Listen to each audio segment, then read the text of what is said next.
जय हिंद, नमस्कार साथियों। स्वागत है आप सभी का आपके अपने प्यारे YouTube channel MP board super 100 में। आज हम आपके लिए लेकर आ चुके हैं त्रैमासिक परीक्षा 26-27 का विषय हिंदी कक्षा 10वीं का अभ्यास प्रश्न पत्र। समय 3 घंटे 75 प्रश्न का रहने वाला है। जल्दी से बिना देरी करे क्वेश्चंस को हम समझ लेते हैं यहाँ पर दोस्तों। तो चलिए, क्वेश्चन फर्स्ट आपका रहने वाला है, गोपियों को ज्ञान व योग की बातें यहाँ पर कैसी लगती है? तो कड़वी व ककड़ी सी लगती है उनको। नेताजी की मूर्ति तैयार करने वाले मूर्तिकार का नाम क्या था दोस्तों? यहाँ पर बात करें तो उनका नाम था यहाँ पर मोतीलाल। क्या नाम था उनका? मोतीलाल। सूर्य के पद की भाषा कैसी है? सूर्य के पद की भाषा जो है वो ब्रज है। उसके बाद हम बात करें दोस्तों आगे, तो यहाँ पर भोलानाथ के ललाट पर कौन सा तिलक सुशोभित होता था? तो इसका आंसर सही होने वाला है भभूत का। किसका दोस्तों? भभूत का। शांत रस का स्थायी भाव क्या है यहाँ पर? तो शांत रस का स्थायी भाव होगा निर्वेद। क्या होगा? निर्वेद। समास के प्रकार बताना है आपको। तो समास के जो प्रकार होते हैं वो कितने होते हैं दोस्तों? बताइए। समास के प्रकार जो होते हैं वो होते हैं 6। कितने होते हैं? 6 होते हैं दोस्तों। उसके बाद हम बात करें अगर, तो यहाँ पर काव्य जो होता है हमारा, काव्य जो होता है, काव्य के मुख्यतः भेद होते हैं। तो काव्य के कितने भेद होते हैं? काव्य के दोस्तों यहाँ पर जो भेद होते हैं वो होते हैं 2। कितने होते हैं दोस्तों यहाँ पर काव्य के भेद? काव्य के भेद 2 होते हैं। उसके बाद सूरदास जी मुख्यतः वात्सल्य रस के कवि हैं। वात्सल्य रस के कवि हैं। राम लक्ष्मण के गुरु का नाम क्या था? तो राम लक्ष्मण के जो गुरु का नाम था वो था दोस्तों विश्वामित्र। संचारी भावों की संख्या कितनी होती है? तो ये होती है 33। उसके बाद हम सही जोड़ी को देख लेते हैं आगे हम। तो सही जोड़ी किस प्रकार मिलान करेंगे आप? तो यहाँ पर दोस्तों देखिए आप, सही जोड़ी आपको कैसे मिलानी है? तो विनय पत्रिका का सही आंसर होने वाला है तुलसीदास। क्या होने वाला दोस्तों? तुलसीदास। उसके बाद अगर हम बात करें तो यहाँ पर कामयानी का होने वाला है आपका जयशंकर प्रसाद की रचना है। किसकी है दोस्तों? जयशंकर प्रसाद की रचना है। साहित्य लहरी का आंसर होने वाला है सूरदास। साहित्य लहरी का आंसर होने वाला है सूरदास। इसके बाद हम बात करें युगधारा किसका है? नागार्जुन की रचना है। किसकी है दोस्तों? नागार्जुन।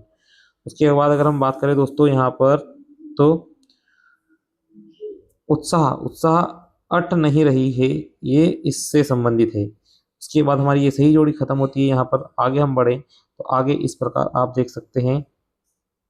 क्वेश्चन नंबर आपका आने वाला है अब सत्य असत्य। कौन सा आने वाला है दोस्तों? सत्य असत्य।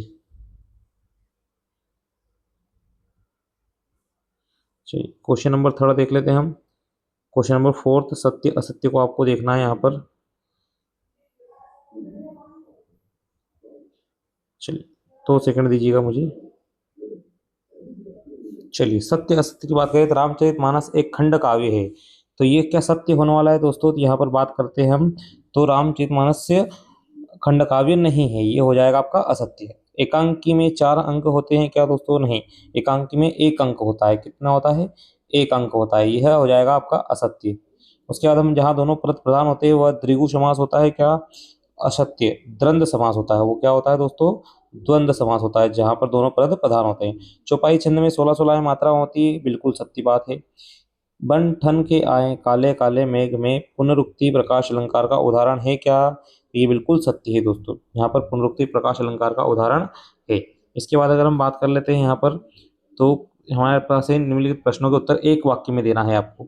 तो इनके उत्तर आपको एक वाक्य में देना है। ठीक है, तो यहाँ पर हम बात करते हैं इनके प्रश्नों की। तो इनके मैं उत्तर आपको यहाँ पर दिखा देता हूँ दूसरी पीडीएफ से। पूरे सारे क्वेश्चन आंसर हमारे सामने यहाँ पर है ना। चलिए, निम्नलिखित प्रश्नों के उत्तर एक वाक्य में दीजिए। हिंदी पद्य साहित्य को कितने भागों में विभाजित किया गया है? तो 4 भागों में, आदिकाल, भक्तिकाल, रीतिकाल और आपका हो जाएगा यहाँ पर आधुनिक काल। भोलानाथ के पिता आटे की कितनी गोलियां गंगा जी में प्रवाहित करते थे? 5 गोलियां प्रवाहित करते थे। बतरस लालच लाल की मुरलीधरी लुकाए पंक्ति में कौन सा अलंकार है? तो अनुप्रास अलंकार है यहाँ पर। उसके बाद हम बात करें आगे, तो यहाँ पर उपन्यास सम्राट किसे कहा जाता है? तो आपका उपन्यास सम्राट मुंशी प्रेमचंद्र को कहा जाता है। किसको? मुंशी प्रेमचंद्र। यहाँ पर अगला देखते हैं हम, तो जीवनी किसकी लिखी लिखी मानी जाती है? जीवनी किसी महान या प्रसिद्ध व्यक्ति के जीवन के ऊपर दूसरे व्यक्ति द्वारा लिखी जाती है।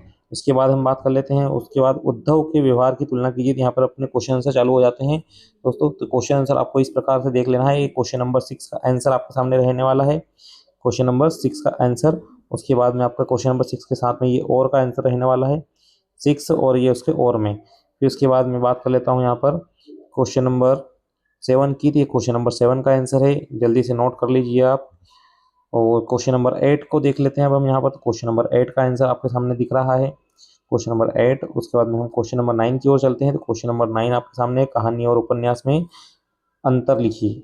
ठीक है दोस्तों, उसके बाद हम देखते हैं क्वेश्चन नंबर 10 को। तो क्वेश्चन नंबर 10 है आपका यहाँ पर। क्वेश्चन नंबर 10 के बाद में हम आते हैं क्वेश्चन नंबर 11 पर। क्वेश्चन नंबर 11 है यहाँ पर, देखिए दोस्तों। उसके बाद हम बात करते हैं क्वेश्चन नंबर 12 की। तो क्वेश्चन नंबर 12 का आंसर आपको यहाँ से नोट कर लेना है और इसको अच्छे से याद कर लेना है। ठीक है दोस्तों, उसके बाद हम बात करते हैं प्रश्न क्रमांक 13 की। तो प्यारे बच्चों, प्रश्न क्रमांक 13 का ये आंसर रहने वाला है, आपके सामने दिख रहा है। ठीक है, क्वेश्चन नंबर 13। इसके बाद हम देखते हैं क्वेश्चन नंबर 14। क्वेश्चन नंबर 14 का और दिख रहा है आपके सामने, इसको नोट डाउन कर लीजिए अच्छे से। आगे चलें दोस्तों यहाँ पर। तो आगे हम देखते हैं क्वेश्चन नंबर 15। क्वेश्चन नंबर 15 का क्वेश्चन भी है और आंसर भी आपको दिख रहा है। क्वेश्चन नंबर 16 की ओर बढ़े। तो क्वेश्चन नंबर 16 में आपके सामने रचनाएं लिखनी है और विशेषताएं लिखनी है सूरदास जी की। उसके बाद में क्वेश्चन नंबर 17। ये क्वेश्चन नंबर 18 है आपका, किसी एक विषय पर निबंध लिखना है। तो हमने यहाँ पर योग का महत्व के बारे में अनुच्छेद लिखा है और नेताजी का चश्मा पाठ का उद्देश्य लिखा है। उसके बाद क्वेश्चन नंबर 18 अपठित गद्यांश को पढ़कर उत्तर देना है, ये आपका गद्यांश रहने वाला है और इसके प्रश्नों के उत्तर आपके सामने दिखाई दे रहे हैं। इसके बाद अगर हम बात करें तो यहाँ पर, उसके बाद अगर हम बात करें दोस्तों यहाँ पर, तो उसके बाद हम क्वेश्चन नंबर 18 का अथवा देखते हैं। 18 के अथवा के बाद में हम देखते हैं क्वेश्चन नंबर 20। क्वेश्चन नंबर 20 आपका ये रहने वाला है, क्वेश्चन नंबर 20। उसके बाद में हम बात करें यहाँ पर क्वेश्चन नंबर 20 का ये उत्तर रहने वाला आपके सामने यहाँ पर संदर्भ प्रसंग भावार्थ के साथ में। क्वेश्चन नंबर 20 के साथ में ये आपका यहाँ पर अथवा रहने वाला है। ठीक है, उसके बाद हम बात करें दोस्तों यहाँ पर क्वेश्चन नंबर 21 की। तो क्वेश्चन नंबर 21 जो है आपका, क्वेश्चन नंबर 21 में का ये अथवा रहने वाला है। इसमें भी एक आपको गद्यांश दिया गया है यहाँ पर, इसके संदर्भ प्रसंग व्याख्या सहित उत्तर दिया गया है आपके सामने। Question number 22। क्वेश्चन नंबर 22 अपने प्राचार्य को शाला शुल्क मुक्ति हेतु आवेदन पत्र लिखना है, ये आपके सामने आवेदन पत्र दिख रहा है। ठीक है, आपका यहाँ पे आवेदन पत्र लिख सकते हैं और अपना नाम वगैरह चेंजेस कर सकते हैं अपने अनुसार। ठीक,